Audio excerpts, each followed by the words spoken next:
Pemirsa, jumpa kembali di channel Belajar dan Berbagi. Video kali ini kita akan belajar mengenai pentingnya perencanaan manajemen risiko, khususnya untuk produk-produk alat kesehatan. Bagi perusahaan yang sudah menerapkan ISO 13485 atau CPAKB, tentu sudah tidak asing lagi mengenai manajemen risiko untuk produk alat kesehatan. Di dalam ISO 13485, persyaratan manajemen risiko itu tercantum di dalam klausul 7.1, yaitu tentang perencanaan realisasi produk, dan juga tercantum di dalam pasal 7.3.3, yaitu tentang input, desain, dan pengembangan. Sedangkan di dalam CPAKB, persyaratan keselamatan ada di dalam lampiran 1.3.D.4, yaitu mengenai input persyaratan produk.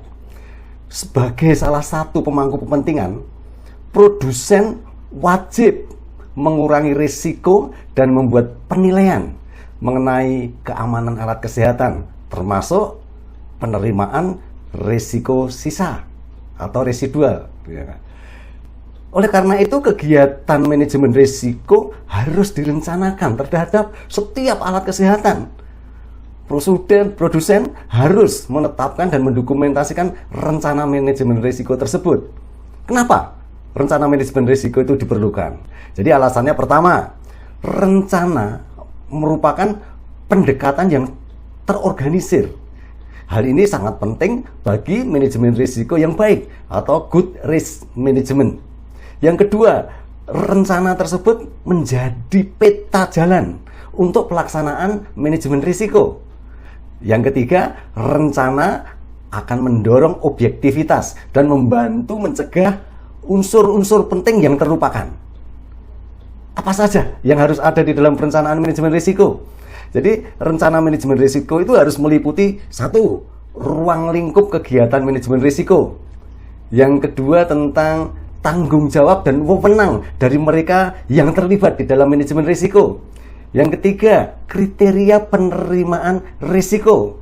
Yang keempat, informasi produksi dan pasca produksi. Dan yang kelima, semua aktivitas manajemen risiko yang dilakukan di sepanjang siklus hidup produk alat kesehatan. Terus bagaimana penjelasannya? Ikuti terus video yang satu ini.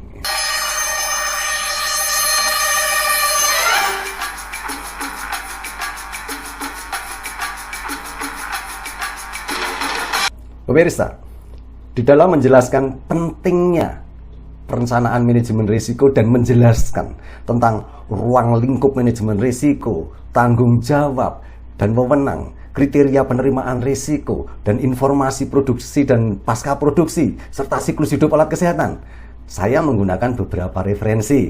Antara lain, ini adalah ISO 14971 versi 2019, Medical Devices, Application of Risk Management to Medical Devices. Kemudian saya juga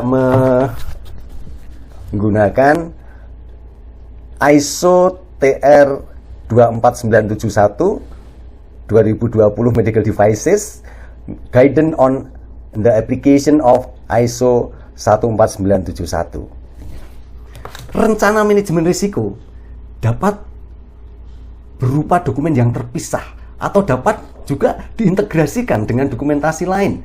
Misalnya, dokumentasi dari sistem manajemen mutu yang diterapkan produsen. Rencana manajemen risiko juga dapat berdiri sendiri atau dapat mengacu atau merujuk pada dokumen lain. Misalnya nih, seperti perencanaan evaluasi klinis atau evaluasi biologis atau usability engineering atau perencanaan kegiatan pasca produksi dan sebagainya.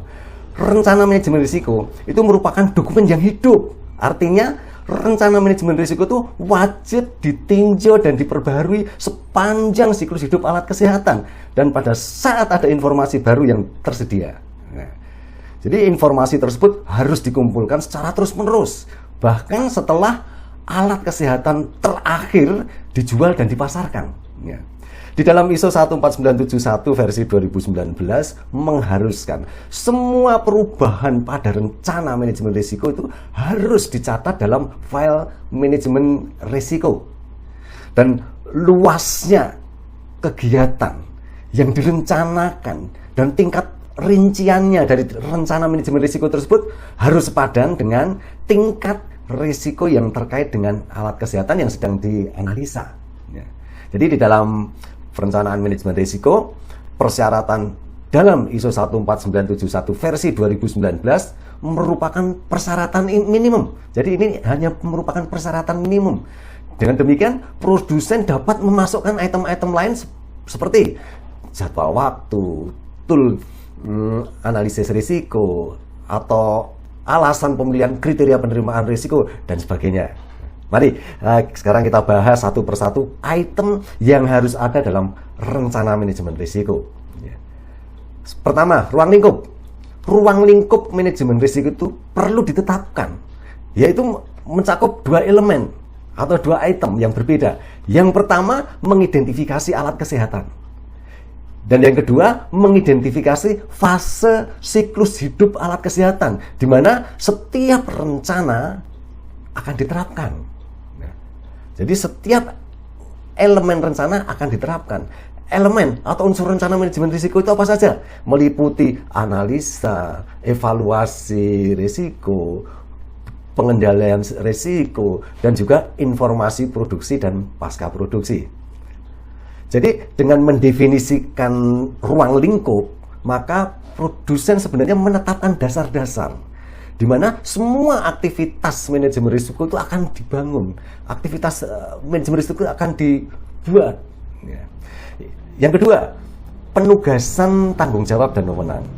Alokasi tanggung jawab dan wewenang itu diperlukan.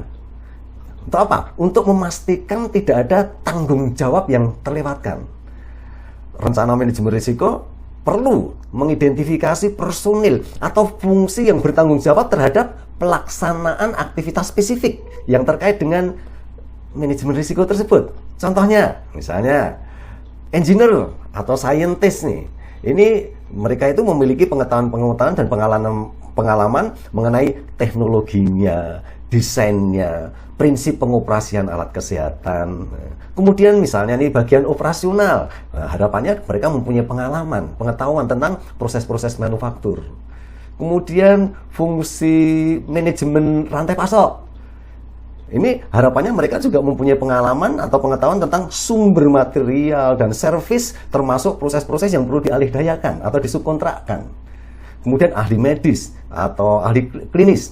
Ini juga diperlukan karena mereka mempunyai pengetahuan dan pengalaman tentang metodologi dan persyaratan evaluasi klinis.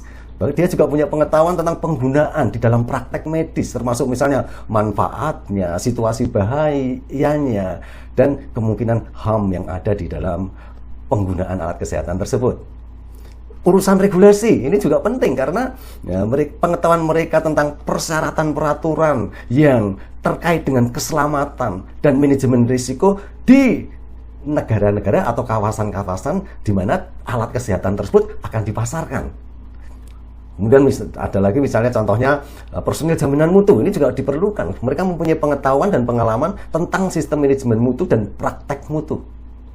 Baik, selanjutnya kita yang ketiga yaitu persyaratan untuk mereview aktivitas manajemen risiko. Persyaratan untuk mereview aktivitas manajemen risiko misalnya nih akan dilakukan setiap tahun. Mengenai apa saja? Mengenai informasi pasca produksi, mengenai keluhan, mengenai perbaikan, mengenai perubahan, dan sebagainya. Dan rencana manajemen risiko ini merinci cara dan waktu aktivitas manajemen risiko akan direview. Jadi review ini harus mencakup satu metode tinjauannya. Metodenya bagaimana nih? Individu atau fungsi yang akan bertanggung jawab. Siapa nih yang diperlukan untuk berpartisipasi di dalam tinjauan? Dan bagaimana hasil tinjauan akan dikelola? Selanjutnya, itu yang keempat yaitu menetapkan kriteria penerimaan risiko. Kriteria penerimaan risiko itu ditetapkan sesuai dengan kebijakan produsen. Jadi produsen yang harus menentukan kriteria penerimaan risiko ini untuk menentukan bahwa risiko itu dapat diterima atau tidak. Kriteria penerimaan risiko itu harus diputuskan sebelum analisa risiko dimulai. Kenapa? Karena kalau tidak, maka hasil penilaian risiko dapat mempengaruhi keputusan saat menetapkan kriteria. Berikutnya yang kelima, metode mengevaluasi keseluruhan risiko sisa dan kriteria penerimaannya. Metode untuk mengevaluasi keseluruhan risiko sisa dan kriteria penerimaan keseluruhan risiko sisa ini didasarkan pada kebijakan produsen untuk menentukan risiko sisa tersebut dapat diterima atau tidak. Setelah produsen itu menerapkan semua tindakan pengendalian risiko terhadap setiap risiko yang diidentifikasi, maka produsen wajib untuk mengevaluasi dampak keseluruhan dari semua risiko-risiko sisa secara bersama-sama. Itu yang dimaksud adalah keseluruhan risiko sisa. Metode evaluasi dan kriteria penerimaan dari keseluruhan risiko sisa harus diputuskan sebelum evaluasi tersebut dilakukan. Berikutnya, yang keenam, kegiatan verifikasi pelaksanaan tindakan pengendalian risiko dan verifikasi efektivitas tindakan pengendalian risiko. Jadi verifikasi merupakan kegiatan yang sangat penting dan wajib dilakukan. Rencana manajemen risiko harus menentukan cara dua jenis aktivitas verifikasi yang akan dilakukan, yaitu verifikasi penerapan tindakan pengendalian risiko, misalnya bagian dari tinjauan desain, approval dari spesifikasi, verifikasi desain dan pengembangan, atau kegiatan verifikasi lainnya. Yang kedua, yaitu verifikasi efektivitas tindakan pengendalian risiko. Misalnya nih bisa menggunakan data-data klinis yang dikumpulkan, atau studi usability, dan lain-lainnya. Kemudian yang ketujuh yaitu mengumpulkan dan mereview informasi produksi dan pasca produksi. Metode mengumpulkan dan mereview informasi produksi dan pasca produksi perlu ditetapkan. Maksudnya untuk apa? Untuk memberikan umpan balik dari data produksi dan pasca produksi ke dalam proses manajemen risiko. Sistem untuk mengumpulkan dan mereview informasi secara aktif meliputi pemantauan dan penerimaan umpan balik seperti pengaduan dan laporan kejadian adverse event. Selain itu juga permintaan umpan balik secara aktif dari pengguna dan mengumpulkan informasi relevan yang lainnya. Dan produsen harus menentukan kegiatan apa saja nih yang sesuai untuk alat kesehatan yang sedang dianalisa. Misalnya nih, pemantauan bisa saja terbatas. Itu maksudnya cukup sederhana. Untuk alat-alat kesehatan dengan riwayat penggunaan yang sudah panjang dan risikonya itu sudah dipahami dengan baik. Namun, untuk alat-alat kesehatan yang mempunyai misalnya treatment baru, intended use baru, atau teknologi inovatif, risiko mungkin belum banyak dipahami, maka pemantauan akan lebih kompleks. Misalnya nih, melalui post-market clinical follow-up untuk memahami masalah yang mungkin muncul terhadap penggunaan alat kesehatan. Frekuensi tinjauan terhadap informasi yang dikumpulkan harus sepadan dengan risiko dan jumlah alat kesehatan yang dipasarkan, jumlah insiden yang dilaporkan, dan tingkat keparahan HAM yang dilaporkan. Jadi pengumpulan dan tinjauan harus berlangsung selama masa pakai lifetime dari alat kesehatan tersebut.